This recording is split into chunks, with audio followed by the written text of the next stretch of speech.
Hi everyone, it's Natasha, and I've been promising this video for some time, and I apologize if you hear dogs in the background in advance.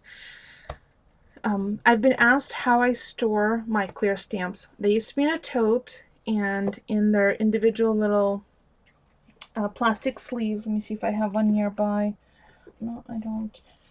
And then, from taking them in and out of the plastic sleeve, there's a self-adhesive strip on one side so you can pull them out. I've had either the self-adhesive strips fail or the plastic just rip and they fall apart. So this is my solution. I have a binder. Let me see if I can spread it out without causing chaos anywhere else. So these are two of the most recent stamps, and I apologize for the glare, but if I turn the light off you won't see anything because it's really, really gloomy out. So what I have is two of the stamp sets that two of the stamp sets that I just received from an online order. I took them out of their plastic sleeves, and it's their Inka Dinka Doo clear sets. And what I did when I took them out, with permanent marker and my tiny little Sharpie, I wrote down the code, who it's from. I and K is my Inka Dinka Doo shorthand. The name, Morphic Birds. Then I could toss everything else. I did the same thing for this set. Inka Dinka Doo, the code number, Morphic Flowers. So now I can place them on my clear sheets, and the clear sheets are from StampersBest. It's by far the most practical solution.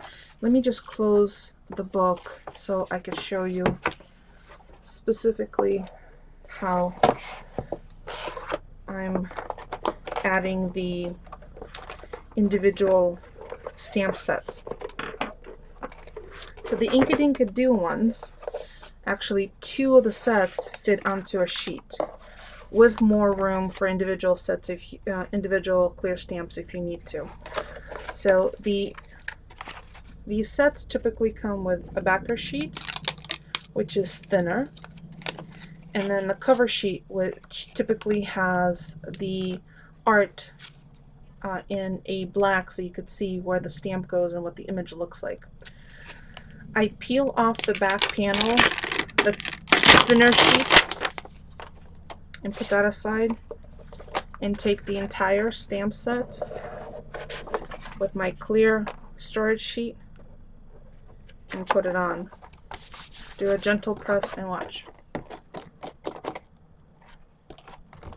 So this way you have your stamp set. You could use both sides if you want to, and you have the art. So I'm going to do the same thing with this one. Again, I'm peeling off the back thinner sheet, placing it right on top. I think I gave too much space here. So let me do the end one first. And I'm going to give myself space at the bottom because I might have some individual stamps that I want to add to it. So I'm not really, I'm getting the biggest bang for my buck for the real estate for each of the storage cards. And they're 3-hole punched. 1, 2, 3. They fit into standard size 3-ring binders. I just happened to pick up this recycle one from, I think I showed it in a haul recently. So now all I have to do is place it in my book,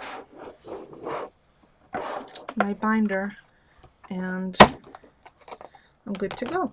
So when I go to use it, I could just peel off the entire set and use it. Now sometimes you don't have a backer sheet, or you don't have an art sheet, or you want to store your stamp set a different way. So here's another option I have, which is the art sheet, but I've put the stamps directly on the clear storage sheets. See that? They're just on the back side. Then I've taken this and placed it directly over it on the back, so this sheet doesn't stick to the next sheet below it. The other thing that you could do is, if you don't have, let's say you don't have this art sheet at all, the art proof, you could take all of your stamps, line them up, take a standard 8.5 by 11 piece of cardstock, 3-hole punch it, line up the holes, one on top of the other, on top of this, and then ink up the entire set of your stamps. Place it down on the white piece of cardstock, and that will be your art sheet and the protecting sheet in between the storage cards so your stamps don't stick together. So there's another way to do that, but since I already happen to have this one, I'm just going to leave the storage or the art proof on the back of these. So that's another way to store them. Now once you have them in your binder, you want to be able to easily access them. So what I'm going to do is I use this McGill tab punch, and I punched out several different punches, and then with my P-Touch labeler I created a couple little labels. I have Morphic and where's my little scissor? I have Halloween and Morphic spelled out. So because I know I have at least 4 different Morphic sets, and these are Halloween stamps, so I'm going to keep them by category, which then will be easier for me to find something that I'm looking for specifically.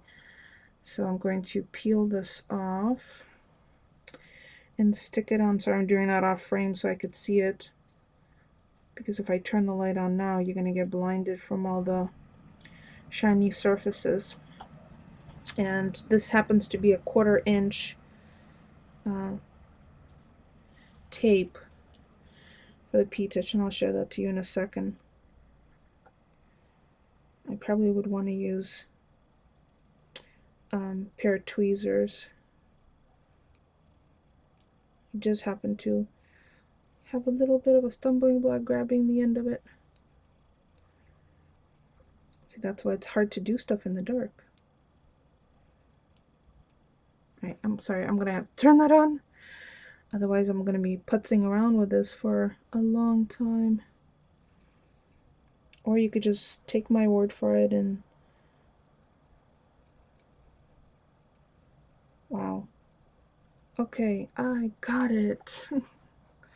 Alright, so I'm just going to take my little tab, add my Halloween to it, and then I can use my ATG to run some tape on both sides, some adhesive on both sides.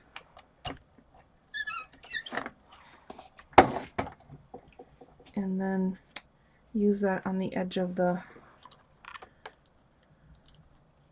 storage sheet.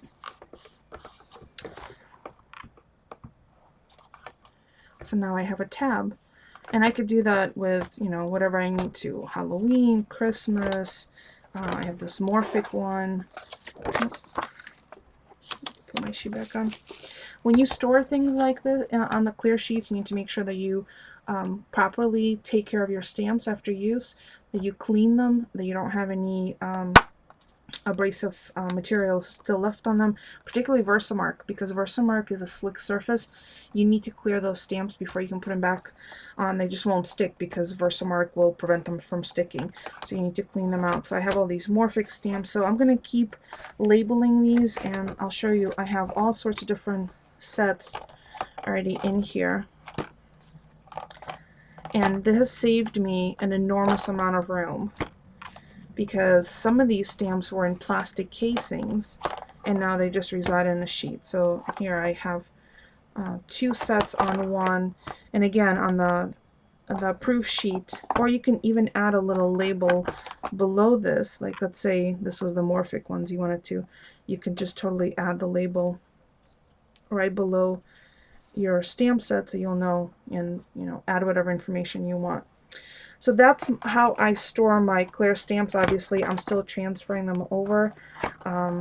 Just like when I unmounted my wood mount stamps, it's a little bit of a process, but I have found that I've been using my stamps a lot more since they're in a readily accessible and soon to be in a very organized format, so I can have them in a binder, all tabbed and ready for me to go.